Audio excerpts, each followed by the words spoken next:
الحمد للہ وکفا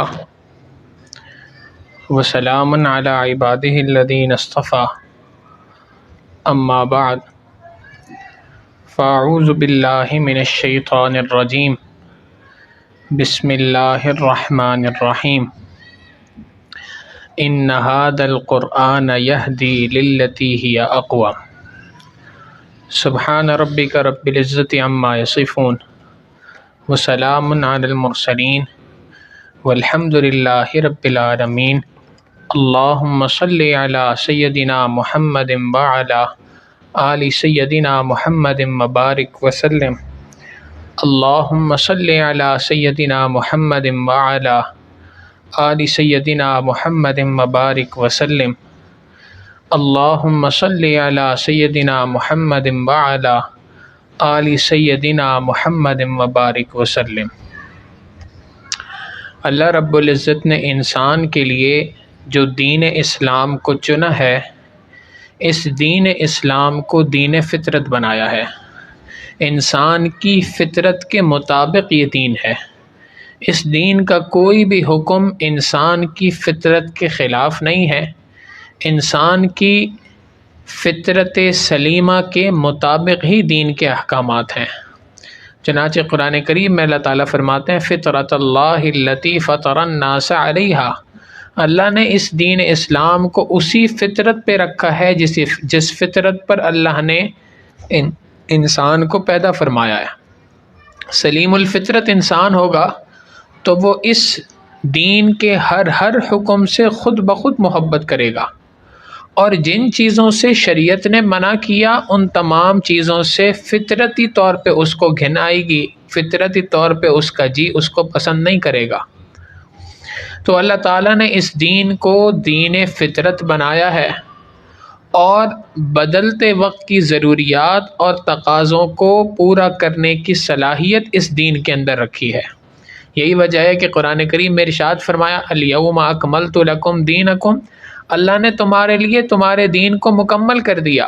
وَأَتْمَمْتُ عَلَيْكُمْ نِعْمَتِي، اللہ نے تم پر اپنے انعام کو مکمل فرما دیا۔ وَرَضِيتُ لَكُمُ الْإِسْلَامَ دِينًا، قیامت تک کے لیے تمہارے لیے اللہ نے دین اسلام کو بطور دین کے پسند فرما لیا، اور اللہ تعالیٰ اسی دین کے ساتھ تم سے راضی ہے۔ لہٰذا اس دین کے اندر یہ صلاحیت موجود ہے کہ قیامت تک آنے والے تمام کے تمام انسانوں کی تمام ضروریات کو اس دین کے ذریعے سے پورا کر دیا جاتا ہے۔ لہٰذا اس دین کو دین فطرت سمجھنا چاہیے، اس دین کو اپنی تمام کی تمام ضروریات کا پورا کرنے والا دین سمجھنا چاہیے۔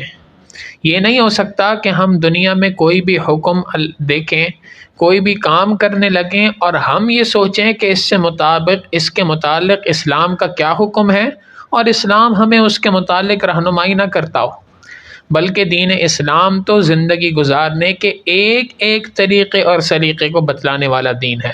ہمارے بڑوں نے، بزرگوں نے اسی وجہ سے فرمایا کہ اسلام ایک مکمل ضابطۂ حیات ہے۔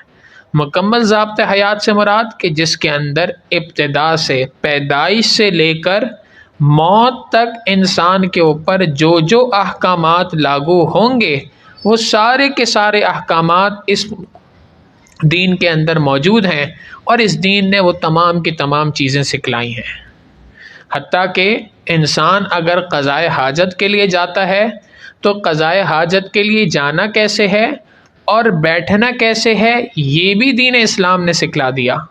ایک صحابی ہیں حضرت سلمان فارسی رضی اللہ تعالیٰ عنہ، ان سے ایک مشرک نے سوال کیا کہ ہمیں پتہ چلا کہ تمہارے پیغمبر علیہ الصلوۃ والسلام نے آپ کو یہ بھی سکھلایا ہے کہ بیت الخلاء کیسے جاتے ہیں، بھلا کوئی یہ بتلانے والی بات ہے؟ تو سلمان فارسی رضی اللہ تعالیٰ عنہ نے جواب دیا کہ جی ہاں، ہمارے پیغمبر علیہ الصلوۃ والسلام نے ہمیں دین کا یہ حکم بھی بتلایا۔ چنانچہ انہوں نے بتلایا کہ جب تم قضائے حاجت کے لیے جاؤ تو جاتے ہوئے بایاں پاؤں اندر داخل کرو، جب جاؤ تو اس طریقے سے بیٹھو کہ تمہارا سینہ قبلے کی طرف نہ ہو، تمہاری پشت قبلے کی طرف نہ ہو۔ تو یہ احکامات ہمیں ہمارے پیغمبر علیہ الصلوۃ والسلام نے سکھلائے ہیں کہ بیت الخلاء میں بیٹھنے کا طریقہ بھی سکھلا دیا، اور حقیقت یہ ہے کہ اگر صحابہ کی زندگی کو دیکھیں، سیدنا فاروق اعظم رضی اللہ تعالیٰ عنہ کی زندگی کو دیکھیں، تو ہمیں واقعی پتہ چلتا ہے کہ اللہ کے رسول صلی اللہ علیہ وسلم نے جیسے بیت الخلاء میں بیٹھنے کا طریقہ اور سلیقہ سکھلا دیا، ویسے ہی اقتدار کی کرسی پر بیٹھنے کا طریقہ اور سلیقہ بھی بتلا دیا۔ تو یہ دین مکمل ضابطہ حیات ہے۔ اس دین کے اندر اللہ رب العزت نے اتنی کشش رکھی ہے، یہ طاقت رکھی ہے کہ دین انسان کی زندگی کے ایک ایک مسئلے کو حل کر سکتا ہے۔ اب جب اس دین پہ عمل کرنے کی باری آتی ہے تو شریعت مطہرہ نے ایک بات بتلائی کہ جب تم دین پہ عمل کرو گے تو اس کا طریقہ یہ ہے کہ اللہ نے تمہیں قرآن کریم عطا فرما دیا، اللہ کے رسول صلی اللہ علیہ وسلم کی سنت مبارکہ عطا فرما دی، اس قرآن و سنت کی بنیاد پر تم نے زندگی گزارنی ہے، اور اس قرآن و سنت کے اندر تمہارے پاس بنیادی اصول موجود ہوں گے، ان اصولوں سے تمہاری زندگی کے تمام مسائل حل ہو سکتے ہیں، مگر شرط یہ ہے کہ اس اصول سے مسئلے کو نکالنا یہ ہر بندے کے لیے کام نہیں ہے، ہر بندہ اس کام کو نہیں کر سکتا۔ قرآن کریم نے اصول سکھلا دیا، اس اصول اور اس ضابطے سے آنے والی زندگی کے ہر دور کا مسئلہ اور ہر دور کے وقت کی ضروریات کی رہنمائی ملتی ہے، لیکن اس رہنمائی کو حاصل کرنے کے لیے اللہ نے ہر بندے کو متوجہ فرما دیا کہ بھائی تم نے اس کے لیے ڈیپینڈ کرنا ہوگا، تم نے اس کے لیے اس بات کو سوچنا ہوگا، تم نے اس بات کی طرف متوجہ ہونا ہوگا کہ یہ اصول کون شخص ہے جو مجھے دین سے نکال کر سکھا سکتا ہے۔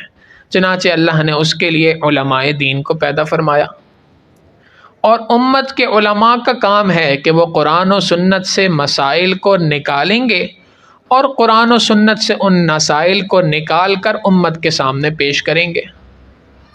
بڑی دلچسپ سا واقعہ ہے، امام شافعی رحمہ اللہ بیوی کو ایک بار طلاق دی، مگر یہ طلاق غصے سے اس نے جواب دیا کہ بھئی تم نے کیا تماشا لگا رکھا ہے، کیا ہوا ہے تمہیں؟ تو ہونا تو یہ چاہیے تھا کہ ملکہ اس پر خاموش ہو جاتی، لیکن وہ آگے سے غصہ تھی تو اس نے کہہ دیا، اوے جہنمی تجھے کیا پتا، مجھ سے پیچھے ہٹ۔ اب جب جہنمی کا لفظ کہہ دیا تو بادشاہ کو بھی غصہ آیا، اس نے آگے سے کہہ دیا اگر میں جہنمی تو تجھے 3 طلاق۔ اب علماء کے سامنے مسئلہ پیش ہوا کہ بھائی بادشاہ نے کنڈیشنل طلاق دی ہے، مشروط طلاق دی ہے کہ اگر میں جہنمی تو تجھے 3 طلاق۔ تو اگر بادشاہ جہنمی ہے تو 3 طلاق واقع ہو گئیں، اور اگر جہنمی نہیں جنتی ہے تو 3 طلاق واقع نہیں ہوئی۔ اب ہر کسی نے یہ بات کہی کہ بھائی ہم کیسے بتا سکتے ہیں بھلا اس بات کو کہ کیا واقعی طلاق ہوئی ہے کہ نہیں ہوئی، کیونکہ اس کا فیصلہ تو کل قیامت کے دن ہونا ہے۔ یہ بات چلتے چلتے امام شافعی رحمہ اللہ کے کان میں بھی پڑی۔ ان کو جب یہ بات سننے میں آئی تو انہوں نے فوراً سے کہا کہ بھائی مجھے بادشاہ سے ایک سوال کروں گا، اگر بادشاہ نے اس سوال کا جواب دے دیا تو اس مسئلے کا جواب میں خود دے سکتا ہوں۔ بادشاہ کے پاس لے گئے، بادشاہ سے انہوں نے سوال کیا کہ جی مجھے یہ بات بتلائیں سوچ کر کہ کیا آپ کی زندگی میں کبھی کوئی ایسا وقت آیا کہ جب آپ گناہ کرنے پر قادر تھے مگر اللہ کا خوف آپ کے سامنے ایسا آیا کہ اس خوف کی وجہ سے آپ نے گناہ کو ترک کر دیا؟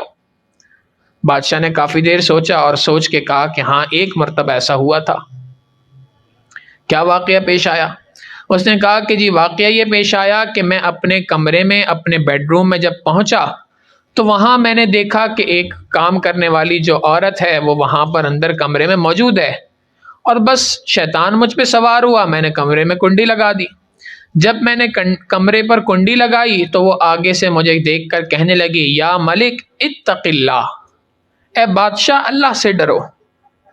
کہتے ہیں کہ جب اس نے مجھے یہ بات کہی کہ یا ملک اتق اللہ، اللہ سے ڈرو، تو یہ الفاظ ایسے تھے کہ مجھے رونگٹے کھڑے ہو گئے۔ میں نے فوراً سے کنڈی کھولی اور اس کو کہا کہ جا تو چلی جا۔ اتنا واقعہ پیش آیا۔ امام شافعی رحمہ اللہ نے فرمایا کہ جی میں فتویٰ دیتا ہوں اس بات پہ کہ بادشاہ کی بیوی کو طلاق واقع نہیں ہوئی۔ اب سب علماء نے پوچھا کہ بھئی یہ کیسے آپ کہہ سکتے ہیں کہ بیوی کو طلاق نہیں ہوئی؟ کہنے لگے کہ جی قرآن کریم خود کہتا ہے وَلِمَنْ خَافَ مَقَامَ رَبِّهِ جَنَّتَانِ وَأَمَّا مَنْ خَافَ مَقَامَ رَبِّهِ وَنَهَى النَّفْسَ عَنِ الْهَوَىٰ فَإِنَّ الْجَنَّةَ هِيَ الْمَأْوَىٰ، جو کوئی اپنے پروردگار کے سامنے کھڑے ہونے سے ڈر گیا اور اس ڈرنے کی وجہ سے اس نے زندگی گزاری، ڈرتے ہوئے زندگی گزاری، فَإِنَّ الْجَنَّةَ هِيَ الْمَأْوَىٰ، جنت اس شخص کا ٹھکانہ ہے۔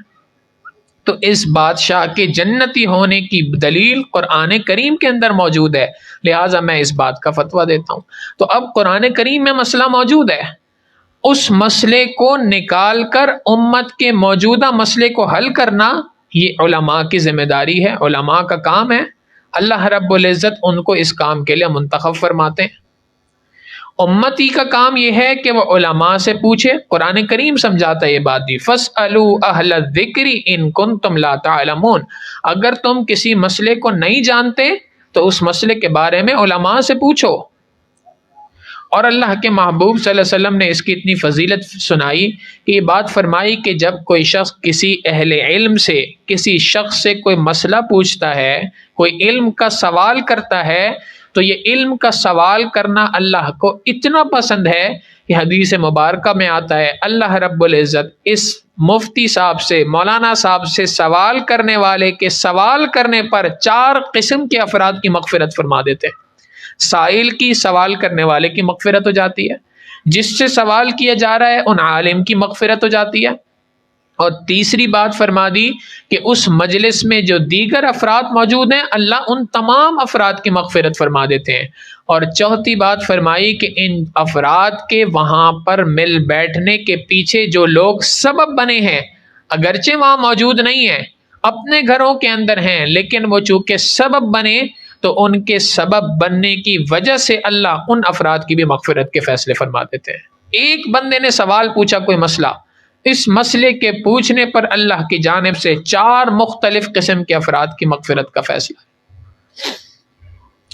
تو اللہ رب العزت نے اس دین کو، سب سے پہلی بات کہ اس دین کو دین فطرت بنایا، اور دوسری بات قیامت تک آنے والے تمام کے تمام مسائل کا حل اللہ نے اس دین کے اندر رکھا ہے، اور تیسری بات کہ اس دین کا حل معلوم کرنے کے لیے بعض باتیں تو وہ ہیں جو قرآن و سنت میں واضح طور پہ موجود ہیں۔ مثال کے طور پہ قرآن میں واضح موجود ہے کہ کسی شخص کو شرک کرنے کی اجازت نہیں ہے، اللہ وحدہ لا شریک کو اکیلا معبود مانو۔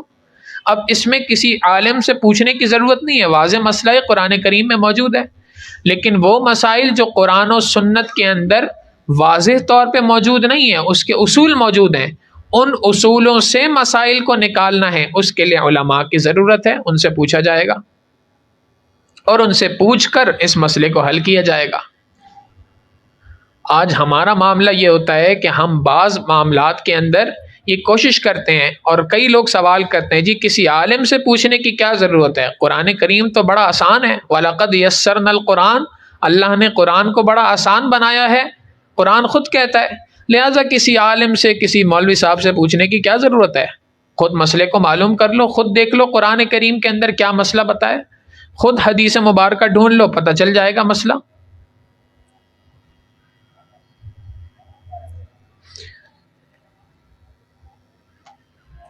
حدیث مبارکہ کے اندر غالباً ترمذی شریف کی روایت ہے، اور اس کے اندر حدیث مبارکہ ہے، اللہ کے محبوب صلی اللہ علیہ وسلم فرماتے ہیں، نبی علیہ الصلوۃ والسلام نے ارشاد فرمایا کہ من احتجر فلیؤتر، جو کوئی شخص بھی استنجا کرے تو استنجا کرتے ہوئے، اصل ترجمہ ہے فلیؤتر، اس کو چاہیے کہ وہ طاق عدد کا استعمال کرے۔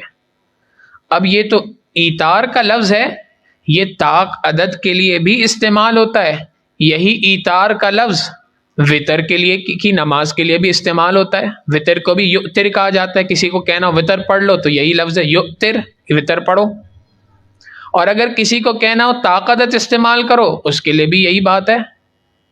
اب ایک صاحب نے سوچا کہ جی میں خود ہی مسئلہ معلوم کروں گا، تو ان کو یہاں سے غلطی لگ گئی، انہوں نے ترجمہ کر دیا حدیث مبارکہ کا من احتجر فلیؤتر، جو استنجا کرنے جائے تو اس کو چاہیے کہ کھڑے ہو کے وطر ادا کرے۔ اب جب بندہ اپنی مرضی سے، اپنی افہام کے اعتبار سے، اپنے معنی کے اعتبار سے قرآن و سنت کی معنی کرنے کی کوشش کرے گا تو اسی طریقے کی گڑبڑ کرے گا۔ تو حدیث مبارکہ ہو، قرآن کریم ہو، احادیث مبارکہ ہوں، شاہ ولی اللہ محدث دہلوی رحمہ اللہ نے اس مسئلے کو سمجھایا، کہ قرآن کریم ایک طرف کہتا ہے کہ وَلَقَدْ يَسَّرْنَا الْقُرْآنَ، اللہ نے اس قرآن کریم کو انتہائی آسان بنایا، اور دوسری طرف علماء کہتے ہیں جی ہم سے پوچھ کر مسئلے پہ عمل کرو۔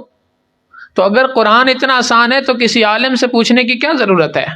شاہ ولی اللہ محدث دہلوی رحمہ اللہ فرماتے ہیں کہ قرآن کریم کو سمجھنے کے اصل میں دو الگ الگ لیول ہیں، دو الگ الگ درجات ہیں اس قرآن کریم کو سمجھنے کے۔ پہلا درجہ یہ ہے کہ قرآن کریم کو سمجھا جائے قرآن کریم سے نصیحت حاصل کرنے کے لیے، اپنی اصلاح کرنے کے لیے، اور قرآن خود بتلاتا ہے کہ یہ انتہائی آسان کام ہے، جو چاہے اس کے لیے قرآن کریم اس کو نصیحت نامہ موجود ہے، قرآن کو پڑھ سکتا ہے، ترجمے کو پڑھ سکتا ہے، نصیحت کو حاصل کر سکتا ہے۔ وَلَقَدْ يَسَّرْنَا الْقُرْآنَ لِلذِّكْرِ، ہم نے اس قرآن کریم کو نصیحت حاصل کرنے کے لیے انتہائی آسان بنایا۔ اور ایسے پڑھنا نہ صرف یہ کہ آسان ہے، بلکہ ہر بندے کی ذمہ داری ہے، ہر بندے پر لازم ہے کہ وہ قرآن کریم کو نصیحت کے اعتبار سے ایک مرتبہ پڑھے۔ اور ایک قرآن کریم کو سمجھنے کا ایک اور لیول ہے جس کو کہا جاتا ہے استنباط مسائل، یعنی قرآن و سنت کی گہرائی کے اندر جانا اور وہاں سے مسائل کو یا ہیروں اور موتیوں کو نکال کے لے کے آنا۔ اور یہ کام آسان نہیں ہے، ہر بندہ نہیں کر سکتا، زندگیاں لگانی پڑتی ہیں، زندگیاں کھپانی پڑتی ہیں، پھر جا کے بندہ اس قابل ہوتا ہے کہ وہ مسائل کا استنباط اس طریقے سے کر سکے۔ چنانچہ یہی وجہ ہے کہ قرآن کریم نے جہاں مسئلہ پوچھنے کی باری آئی تو وہاں یہ نہیں کہا کہ قرآن آسان ہے خود کھول کے دیکھ لو، بلکہ فرما دیا فَاسْأَلُوا أَهْلَ الذِّكْرِ إِن كُنتُمْ لَا تَعْلَمُونَ، اگر تم نہیں جانتے تو جو لوگ جانتے ہیں، جو علماء ہیں، ان سے مسائل کو پوچھو۔ تو بہرحال یہاں تک تین باتیں سمجھنے کی ہیں جو اس عاجز نے بطور تمہید کے ذکر کی۔ سب سے پہلی بات کہ قرآن کریم فرقان حمید اللہ رب العزت کی وہ کتاب ہے جس میں قیامت تک آنے والے مسائل کے حل موجود ہے، تفصیل لکل شیء، ہر چیز کی اللہ نے تفصیل کو قرآن کریم کے اندر رکھ دیا ہے۔ بندے کا کوئی مسئلہ ہو اس کا حل قرآن و سنت کے اندر موجود ہے۔ دوسری بات کہ اللہ نے اس دین کو دین فطرت بنایا ہے، فطرت سے ہٹ کر کوئی کام انسان نہیں کر سکتا، یا وہ کام جو فطرت سے ہٹ کر ہو اس کو دین اسلام نے دین کا درجہ نہیں دیا۔ اگر انسان کی فطرت سلیمہ ہے تو بعض اوقات لوگوں کی فطرت ہی تبدیل ہو جایا کرتی ہے۔ عام طور پہ اللہ نے تو فطرت سلیمہ بنائی ہے، صحیح بنائی ہے، لیکن بعض لوگ فطرت سلیمہ سے ہٹ جایا کرتے ہیں۔ اس کی مثال بالکل ایسی ہے کہ جیسے مولانا روم رحمہ اللہ نے ایک واقعہ لکھا ہے کہ ایک کیڑا ہے جس کا کام ہی یہی ہے کہ وہ گوبر کے اندر کھیلتا ہے، گوبر کی چھوٹی چھوٹی سی گولیاں بناتا ہے۔ تو ایک مرتبہ تتلی نے اس کیڑے کو دیکھا کہ یہ ہر وقت پہ گوبر کے اندر لت پت ہوتا ہے، اسی سے گولیاں بنا رہا ہوتا ہے اور اسی کو ایک سائڈ پہ لگا رہا ہوتا ہے، وہی اس کی غذا ہوتی ہے، وہی اس کا کام ہے۔ تو ایک مرتبہ تتلی نے جب اس کو دیکھا تو اس کو بڑا ترس آیا اس کے اوپر کہ یہ بیچارہ تو گندگی کے اندر مبتلا ہے۔ اس کو ایک مرتبہ کہا کہ بھائی تم میرے ساتھ چلو، میں تمہیں سیر کراؤں باغ کی، تمہیں پتہ چلے خوشبو کس کو کہتے ہیں، تم تو ہر وقت گندگی کے اندر ہو۔ وہ آگے سے تیار نہ ہوا، کہنے لگا نہیں جی میرے پاس تو، مولانا روم رحمہ اللہ نے لکھا کہ وہ کہنے لگا جی میرے پاس تو بڑے آرڈر آئے ہوئے ہیں گوبر بنانے کے، اور یہ بہت بڑا کام ہے میرے پاس، تو مجھے تو ٹائم ہی نہیں ہے، فرصت ہی نہیں ہے کہ میں آپ کے ساتھ جا کے کسی چمن کو، کسی باغ کو دیکھ سکوں۔ تتلی روزانہ اس کے پاس آتی اور اس سے آ کے کہتی کہ بھائی کچھ وقت تو نکالو۔ جب زیادہ پیچھے پڑی تو ایک دن اس نے کہا کہ جی چلتے ہیں۔ اب جب ساتھ چلے تو وہاں باغ میں پہنچے، اب تتلی اس کو دکھا رہی ہے کہ دیکھو یہ گلاب کا پھول ہے، یہ چمبیلی کا پھول ہے، یہ یاسمین ہے، مختلف پھولوں کی اس نے کیٹیگریاں دکھائیں، اور وہ دیکھ بھی رہا ہے، منہ بھی بنا رہا ہے۔ تتلی نے اس سے پوچھا کہ بھائی کیا ہوا، تجھے خوشبو آ رہی ہے کہ نہیں آ رہی؟ وہ کہنے لگا نہیں مجھے تو کوئی خوشبو نہیں آ رہی۔ اب تتلی حیران ہے کہ ہر ایک پھول کی الگ خوشبو ہے اور پورا کا پورا باغ مہک رہا ہے، اور یہ آگے سے کہتا ہے جی مجھے تو خوشبو ہی نہیں آتی۔ کافی دیر تتلی نے غور کیا تو سمجھ آئی یہ بات کہ اس کیڑے نے ایک چھوٹی سی گوبر کی گولی تھی جو اپنی ناک کے اندر رکھی ہوئی تھی، تتلی نے کہا اوہو، جب تک کہ یہ گولی تو نکالے گا نہیں اس وقت تک تجھے خوشبو نہیں آ سکتی۔ تو کئی مرتبہ ہم بھی گناہوں کی وجہ سے، انسان اللہ کی نافرمانی کی وجہ سے گناہوں کی گوبر کی گولی اپنے اندر رکھ لیتا ہے، جس کی وجہ سے اس کو سلیم الفطرت جو انسان ہوتا ہے اس کی فطرت ہی تبدیل ہو جایا کرتی ہے۔ اس عاجز کو ایک مرتبہ ایسے اتفاق ہوا کہ یونیورسٹی کے اندر جب ہم پڑھتے تھے تو ایک نوجوان تھا اور اس کے بارے میں بات بڑی مشہور تھی کہ جی یہ جو ہے وہ دین سے متعلق بڑی الٹی سیدھی باتیں کیا کرتے ہیں۔ اور ایک مرتبہ کچھ نوجوانوں کی آپس میں کوئی گفتگو ہو رہی تھی اور اسی گفتگو کے اندر کئی بات یہ آ گئی کہ جی بہت سارے نوجوان آج کل جو ہے وہ بلو فلمز کے بہت زیادہ عادی بن گئے ہیں اور فحش فلمیں دیکھا کرتے ہیں، تو یہ تو بڑی غلط بات ہے۔ اب وہ آگے سے کہنے لگا کہ جی اگر ایک بندہ غلط فلم دیکھتا ہے، غلط تصویریں دیکھتا ہے تو اس میں حرج کیا ہے، کون سی غلط بات ہے؟ اب جب یہ بات کہی تو ہمارے ساتھیوں میں ایک ساتھی تھے، اس کو ذرا تھوڑا سا جوش آیا، وہ آگے سے کہنے لگا جی اگر آپ کی بہن ہی دیکھ رہی ہو تو؟ وہ کہنے لگا جی اس کو اختیار ہے، اس کی مرضی، دیکھنا چاہے بالکل دیکھ سکتی ہے، کون منع کر سکتا ہے اس کو؟ تو اس وقت پہ اللہ کے حبیب صلی اللہ علیہ وسلم کی حدیث مبارکہ ذہن میں آئی۔ نبی علیہ الصلوۃ والسلام نے فرمایا اذا فاتک الحیا ففعل ما شئت، جب تیرے اندر سے حیا فوت ہو جائے تو جو چاہے کر، اس لیے کہ وہ فطرت سلیمہ جو اللہ نے رکھی تھی وہ انسان کے اندر سے ختم ہو گئی۔ اب انسان کو کوئی بری چیز بری نظر نہیں آتی، اچھی چیز اچھی نظر نہیں آتی۔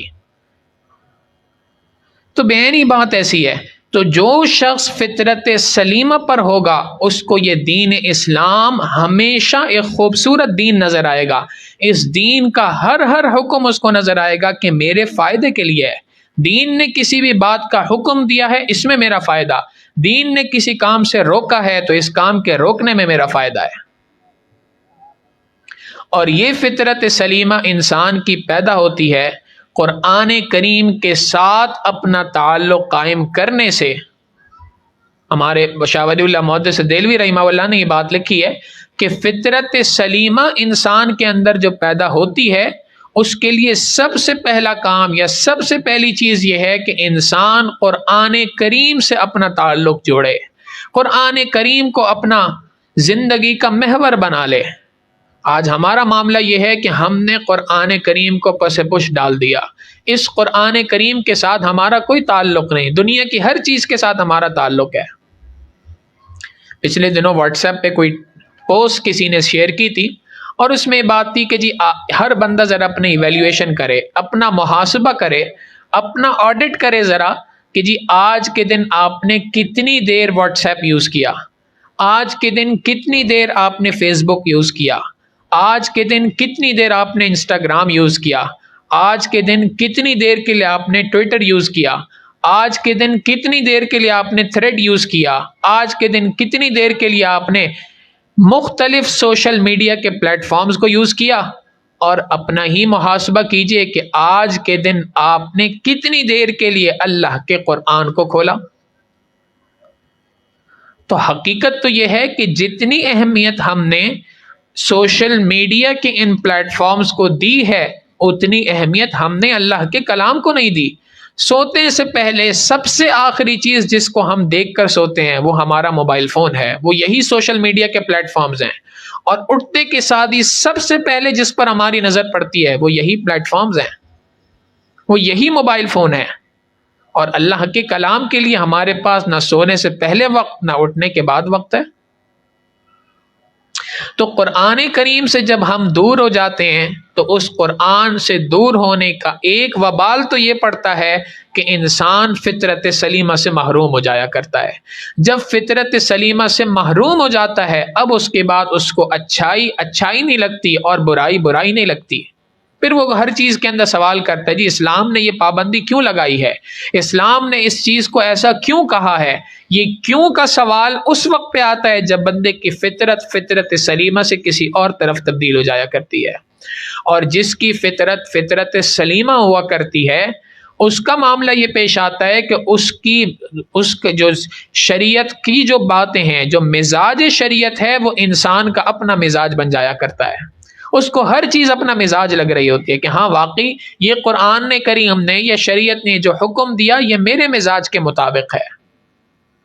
تو پہلا کام تو قرآن کریم کے ساتھ تعلق قائم کرنا ہے، اور قرآن خود بتلاتا ہے کہ جب انسان قرآن کریم کے ساتھ تعلق قائم کرتا ہے تو قرآن کریم سے تعلق قائم کرنے کی برکت سے اللہ کی جانب سے اس پر رحمتیں اترتی ہیں۔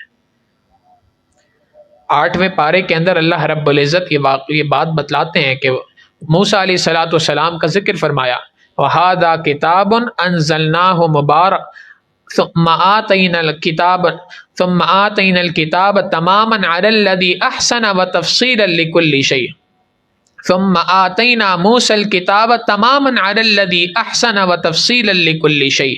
ہم نے موسیٰ علیہ الصلاۃ والسلام کو کتاب عطا فرمائی، اس کتاب کے اندر ہر چیز کی تفصیل تھی، اس کتاب کے ذریعے ہم نے ہدایت کو نازل فرمایا، وَرَحْمَةً اور ہم نے رحمت کو نازل فرمایا، بِلِقَاءِ رَبِّهِمْ يُوقِنُونَ ان لوگوں کے لیے جو اپنے پروردگار سے ملاقات کا یقین رکھتے ہیں۔ اور پھر فرمایا وَهَذَا كِتَابٌ أَنزَلْنَاهُ اور یہ کتاب جو ہم نے اے میرے محبوب صلی اللہ علیہ وسلم آپ پر نازل فرمائی، مبارکن بڑی بابرکت کتاب ہے۔ شرط یہ ہے کہ اس سے برکات حاصل کرنے والا کوئی ہو تو صحیح، اس سے برکت کو لینے والا کوئی شخص ہو تو صحیح۔ فَاتَّبِعُوهُ اس قرآن کریم کی پیروی کرو، وَاتَّقُوا لَعَلَّكُمْ تُرْحَمُونَ اور تقوی بھری زندگی گزارو، یعنی قرآن نے جس کام کے کرنے کا حکم دیا اس کام کو کرو، اور جس کام سے بچنے کا حکم دیا اس کام سے اپنے آپ کو بچاؤ، لَعَلَّكُمْ تُرْحَمُونَ تاکہ تم پر اللہ کی رحمتیں اتریں۔ یہاں یہ بات ذہن میں رکھیے گا، اللہ نے انسان کو دو چیزوں کا مجموعہ بنایا، ایک ہے انسان کی روح اور ایک ہے انسان کا جسم، دو چیزوں کا مجموعہ ہے۔ جسم کی مثال سوار کسی ہے اور جسم کی مثال سواری کسی ہے اور روح کی مثال سوار کسی ہے۔ اور دنیا کا ایک دستور ہے، سوار کو اہمیت دی جاتی ہے، سواری کو نہیں دی جاتی۔ مثال کے طور پہ کوئی بندہ گھوڑے پر بیٹھ کے جا رہا ہے، موٹر سائیکل پہ بیٹھ کے جا رہا ہے اور راستے میں کہیں گر گیا، بائک بھی گر گئی، بندہ بھی گر گیا، تو آپ بتائیں کہ پہلے کس کو اٹھایا جائے گا، بندے کو کہ بائک کو؟ انسان کو اٹھایا جائے گا سب سے پہلے۔ گھوڑے اور پر انسان سوار تھا اور گھوڑا گر گیا اور انسان بھی گر گیا، تو سب سے پہلے انسان کو اٹھایا جائے گا۔ کوئی دنیا کا شخص یہ نہیں کہتا کہ بھائی گھوڑا بھی جاندار تھا اس کو بھی اٹھا لیتے، اس کو پہلے اٹھانا چاہیے تھا۔ ہر بندہ کہے گا کہ بھائی انسان کی جان زیادہ قیمتی ہے، انسان کو پہلے اٹھایا جائے گا، اس کے بعد گھوڑے کا نمبر آئے گا۔ تو اصول یہ ہے کہ سواری کی اہمیت نہیں ہوتی اتنی جتنی سوار کی اہمیت ہوتی ہے۔ بعین ہی یہی بات ہے کہ روح ہماری سوار ہے اور جسم ہمارا سواری ہے۔ سواری یہیں رہ جانی ہے، سوار کہیں اور چلا جائے گا۔ تو یہ روح اور جسم سواری کی مثال ہے۔ ہم نے یہ کیا کہ ہم سواری کی محنت کے اوپر اتنا لگ گئے، جسم کو پالنے پھولنے کے اندر اتنا لگ گئے کہ ہم سوار سے غافل ہو گئے، خود روح سے غافل ہو گئے۔ لہٰذا روح کی جتنی بیماریاں ہیں وہ تمام کی تمام بیماریاں ہمارے اندر پائی جاتی ہیں۔ جو روح کی غذا ہے اللہ کی یاد اور قرآن کریم، ہم اس سے بہت دور بھاگ چکے ہیں، اور جسم کی غذاؤں سے متعلق ہم روز بروز اضافہ کر رہے ہیں، اس کی محنت کے اندر لگے ہیں، کیسے اچھا کھا لیں، کیسے اچھا پی لیں، کیسے اچھا مکان بنا لیں، کیسے اچھے کپڑے پہن لیں۔ ہماری زندگی کا معیار اور زندگی کا مدار انہی چیزوں کے گرد گھوم رہا ہے۔ ہم اگر اپنی زندگی پہ غور کریں، ایک ایک بندہ ہم میں سے غور کرے، تو واقعتاً یہ بات نظر آتی ہے کہ ہم میں سے ہر شخص کی زندگی پچھلے سالوں کے مقابلے میں بہتر ہوئی ہے۔ اپنے بڑوں سے کمپیریزن کر لیں تو بہتر ہوئی ہے، اپنے آپ سے اپنے پچھلے چند سالوں سے کمپیریزن کر لیں تو ہر بندے کی زندگی کے اندر بہتری آئی ہے۔ کچھ عرصہ پہلے کسی کے پاس اینڈرائڈ فون نہیں ہوا کرتا تھا، آج ہر کسی کے پاس موبائل فون موجود ہے۔ کچھ عرصہ پہلے لوگوں کے پاس انٹرنیٹ کی ایسی سہولت موجود نہیں تھی جو آج موجود ہے۔ ہمیں یاد ہے بچپن کے اندر کہ جب انٹرنیٹ سے کی کنیکشن کرنا ہوتا تھا تو اس وقت پر کارڈز آیا کرتے تھے، وہ خریدے جاتے تھے، ان کو اسکریچ کیا جاتا تھا، پھر اس کو کمپیوٹر کے اندر کنیکٹ کیا جاتا تھا. کمپیوٹر سے کنیکٹ کرنے کے بعد وہ اتنا جو کارڈ ہوتا تھا 1 گھنٹہ یا 2 گھنٹے بعد ایکسپائر ہو جایا کرتا تھا. تو انٹرنیٹ کی سہولت اسی حد تک ہوا کرتی تھی. آج انٹرنیٹ کی سہولت اتنی آسان ہے کہ جہاں چاہو موبائل فون کھولو انٹرنیٹ موجود ہے. تو حقیقت تو یہ ہے کہ ہم نے اپنی زندگی میں جو آسائشیں لانی تھیں، ہر لمحہ ہماری زندگی میں آسائشیں پہلے سے زیادہ ہیں، مگر اس کے ساتھ ساتھ پریشانیاں بھی پہلے سے زیادہ ہیں. وجہ یہ ہے کہ ہم جسم کی ضروریات کو پورا کرنے کے اندر لگے ہیں، اور ہمیں ضرورت اس بات کی ہے کہ ہم روح کی ضروریات کے اندر لگے. ہم روح کی ضروریات کو بالکل بھول چکے ہیں، قرآن کریم سے اپنا تعلق بالکل دور کر چکے ہیں، قرآن کریم سے اپنا تعلق توڑ چکے ہیں. اللہ کے رسول صلی اللہ علیہ وسلم کی حدیث مبارکہ، نبی علیہ الصلوۃ والسلام نے فرمایا ان اللہ تعالی یرفع بہذا الکتاب اقواما، اللہ رب العزت اس قرآن کریم کے ذریعے سے قوموں کے اندر بلندی عطا فرماتے ہیں. جس فرد کی زندگی میں قرآن آ جائے اس فرد کی زندگی کے اندر برکتیں آ جاتی ہیں، اس فرد کو اللہ اٹھا دیا کرتے ہیں. جس قوم کی زندگی کے اندر قرآن کریم آ جاتا ہے اللہ رب العزت اس قوم کو بلندی عطا فرما دیا کرتے ہیں. لہٰذا اس قرآن کریم کے ساتھ تعلق اپنا جوڑنے کی ضرورت ہے. یہ وقت کی اہم ترین ضرورت کہ ہم اپنا تعلق اس کلام پاک کے ساتھ جوڑیں. حضرت شیخ الہند رحمہ اللہ یہ بات فرمایا کرتے تھے کہ میں نے مالٹا کی جیل میں رہ کر مسلمانوں کے زوال کے اسباب کے اوپر غور کیا کہ مسلمان آج اتنے ذلیل اور خوار کیوں ہیں، مسلمان پستی کے اندر کیوں دن بدن جاتے جا رہے ہیں. فرماتے ہیں کہ میں نے دیکھا تو اس کے پیچھے مجھے بنیادی طور پہ 2 ہی وجوہات نظر آئیں. نمبر 1 کہ مسلمانوں کے درمیان فرقہ واریت کی بو پھوٹ چکی ہے، مسلمان تفرقہ بازی کے اندر پڑے ہوئے ہیں، فرقوں کے اندر مبتلا ہیں، اس وجہ سے مسلمانوں کا زوال ہے. اور دوسری بات فرمائی کہ دوسری وجہ یہ ہے کہ مسلمانوں کا قرآن کریم سے رشتہ ٹوٹ چکا ہے. اگر ہم ان دونوں چیزوں کو دیکھیں تو ان دونوں کے اندر ایک ہی بات ہے، اور وہ ہے قرآن کریم سے رشتے کا ٹوٹنا. جب قرآن سے رشتہ ٹوٹتا ہے اس کے بعد فرقہ واریت اٹھتی ہے. جب قرآن کریم سے رشتہ جڑ جاتا ہے فرقہ واریت ختم ہو جایا کرتی ہے. یہ بھی قرآن کریم خود بتاتا ہے.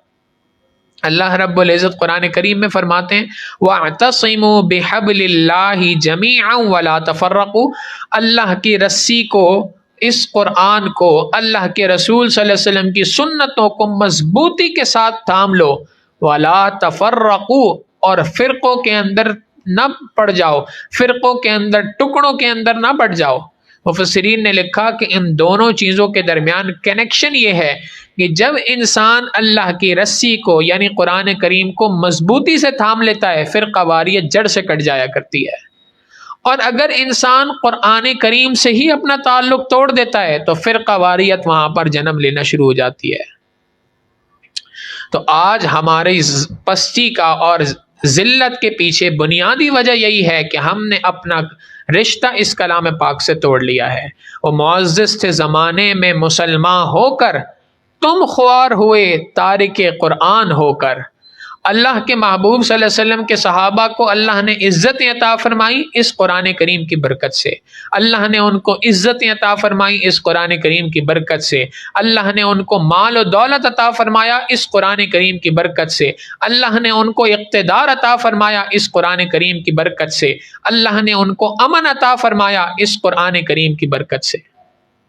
اس قرآن کریم کو تھام لیا. اس قرآن کو تھامنے کی برکت سے اللہ نے پوری دنیا کی تمام مال و دولت کو ان کے قدموں کے اندر رکھ دیا. پھر امن اتنا، عمر فاروق رضی اللہ تعالیٰ عنہ کے دور میں ایک عورت یمن سے چلتی ہے، مدینہ منورہ پہنچتی ہے، اور جب مدینہ منورہ پہنچی اکیلے سفر کر کے عمر رضی اللہ تعالیٰ عنہ نے اس کو سے پاس پرس کی اور پوچھا کہ بھائی تم نے اتنا لمبا سفر کیا اکیلے بغیر محرم کے کیوں؟ اس نے اپنا کوئی عذر بیان کیا کہ اے امیر المؤمنین یہ وجہ تھی.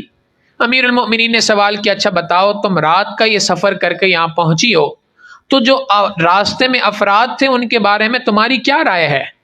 اس نے کہا امیر المؤمنین میری رائے یہ ہے کہ ایسا لگتا تھا کہ سب کے سب ایک باپ کی اولاد ہیں، کسی نے مجھے کسی غلط نگاہ سے نہیں دیکھا، کسی نے میرے اوپر انگلی نہیں اٹھائی، کسی نے میرے ساتھ کوئی زیادتی کرنے کی کوشش نہیں کی، یہ مجھے لگا کہ ایک باپ کی اولاد چل رہی ہے۔ عمر بن عبدالعزیز رحمہ اللہ کے دور کا یہ واقعہ ہے کہ ایک جنگل کے اندر ایک چرواہا اپنی بکریاں چرا رہا تھا، اچانک سے ایک طرف سے ایک بھیڑیا آیا اور اس نے ایک بکری کو کھا لیا۔ اس نے وہیں پہ بیٹھ کے رونا شروع کر دیا۔ ساتھ میں کوئی شخص تھا، اس نے کہا کہ بھائی یہ تو جنگل میں عام سی بات ہے، اس میں کون سی پریشان ہونے کی بات ہے کہ جب جنگل میں بکریاں چرتی ہیں تو وہاں پر بھیڑیا کھا ہی لیا کرتا ہے کسی بکری کو، تو یہ تو ایک معمولی سا لاس ہے، نیچرل لاس ہے، اس میں تو کوئی اتنی رونے کی بات نہیں ہے، تم کیوں اتنا دل چھوٹا کر رہے ہو؟ اس نے کہا میں بکری کے کھا جانے کی وجہ سے نہیں رو رہا، اصل بات یہ ہے کہ مجھے یقین ہو چلا ہے عمر بن عبدالعزیز کی وفات ہو گئی۔ کہنے لگے کہ تم اتنی دور جنگل کے اندر موجود ہو، تجھے کیا پتا کہ عمر بن عبدالعزیز زندہ ہیں کہ نہیں؟ اس نے کہا کہ جب سے عمر بن عبدالعزیز نے اقتدار سنبھالا ہے اس دن سے آج تک کبھی میری بکریوں کو بھیڑیے نے نہیں کھایا، اگر آج کھایا ہے تو اس کا مقصد یہ ہے کہ عمر بن عبدالعزیز دنیا سے چلے گئے۔ اس بندے نے وہ وقت اور تاریخ نوٹ کی، بعد میں جب شہر پہنچے تو وہاں جا کے پتہ چلا کہ واقعی آج امیر المؤمنین کا انتقال ہو گیا۔ تو اللہ رب العزت نے اگر امن عطا فرمایا تو اس دین اسلام کی برکت سے عطا فرمایا، اس قرآن کریم پر عمل کرنے کی وجہ سے فرمایا۔ مشرکین مکہ نے نبی علیہ الصلوۃ والسلام کو یہ بات کہی تھی کہ ہم اگر اسلام لے کے آ جائیں گے تو اسلام لانے کے بعد ہمیں اس بات کا اندیشہ ہے کہ اسلام کی وجہ سے ہمارے درمیان لڑائیاں ہو جائیں گی، کچھ لوگ مشرک ہوں گے، کچھ ایمان والے ہوں گے، تو مکہ کے اندر تو بڑی لڑائیاں شروع ہو جائیں گی۔ اللہ رب العزت نے قرآن کریم میں جواب دیا اولم یروا انا جعلنا حرما آمنا ویتخطف الناس من حولهم، کیا یہ لوگ اس بات کو نہیں دیکھتے کہ ہم نے مکہ مکرمہ کو، حرم کو سراپے امن بنا دیا، حالانکہ ان کے ارد گرد کے علاقوں سے لوگوں کو اغوا کر لیا جاتا ہے، لوگوں کو اچک لیا جاتا ہے، اس کے باوجود اللہ نے امن کا گہوارہ بنا دیا مکہ مکرمہ کو۔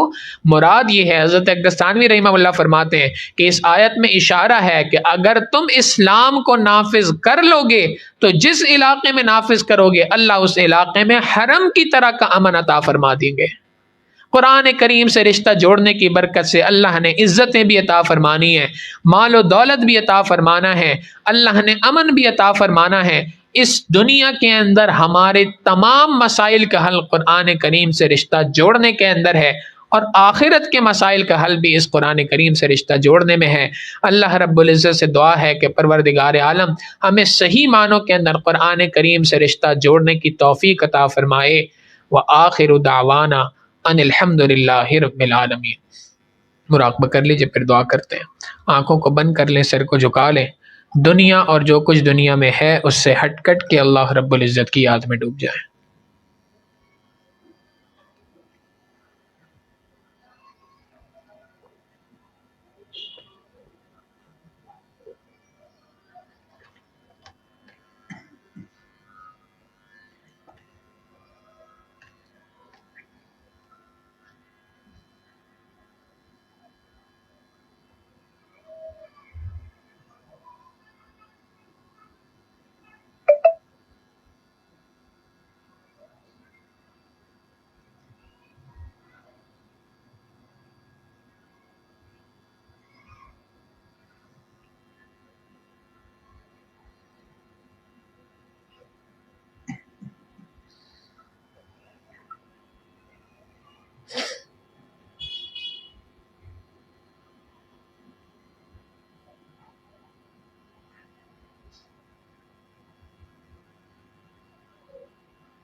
لا الہ الا اللہ محمد الرسول اللہ دعا کر لیجئے۔ سبحان ربی العلی الوہاب اللہم صلی علی سیدنا محمد وعلی آل سیدنا محمد مبارک وسلم۔ ربنا ظلمنا انفسنا وان لم تغفر لنا وترحمنا لنکونن من الخاسرین۔ کریم آقا، ہم آپ کے گناہ گار سیاہ کار بندے آپ کے دربار میں حاضر ہیں۔ اللہ ہمارے گناہوں کو معاف فرما، ہماری خطاؤں سے درگزر فرما، ہمارے عیبوں کی پردہ فرما۔ اے کریم آقا، ہمیں ذلت کی، ہمیں معصیت کی، ہمیں طاعات کی عزت کی زندگی گزارنے کی توفیق عطا فرما۔ اے کریم آقا، ہمارے ساتھ کرم کا معاملہ فرما، ہمارے ساتھ فضل کا معاملہ فرما، عافیت کا معاملہ فرما۔ اے کریم آقا، رحمتوں کا معاملہ فرما۔ میرے مالک، ہم نے جتنے بھی گناہ کیے، اللہ تمام کے تمام گناہوں کو معاف فرما۔ اللہ تمام گناہوں کو معاف فرما کر آئندہ کے لیے استقامت بری زندگی گزارنے کی توفیق عطا فرما۔ اللہ گناہوں سے بچنے والی زندگی گزارنے کی توفیق عطا فرما۔ اے کریم آقا، ہمارے لیے گناہوں سے بچنا مشکل ہے، آپ کے لیے گناہوں سے بچانا آسان ہے۔ کریم آقا، اپنی رحمت سے ہمیں گناہوں سے بچنے والی زندگی گزارنے کی توفیق عطا فرما۔ میرے مالک، گناہوں سے پاک صاف زندگی ہمیں عطا فرما، طاعات کی سچی عزتوں والی زندگی گزارنے کی توفیق عطا فرما۔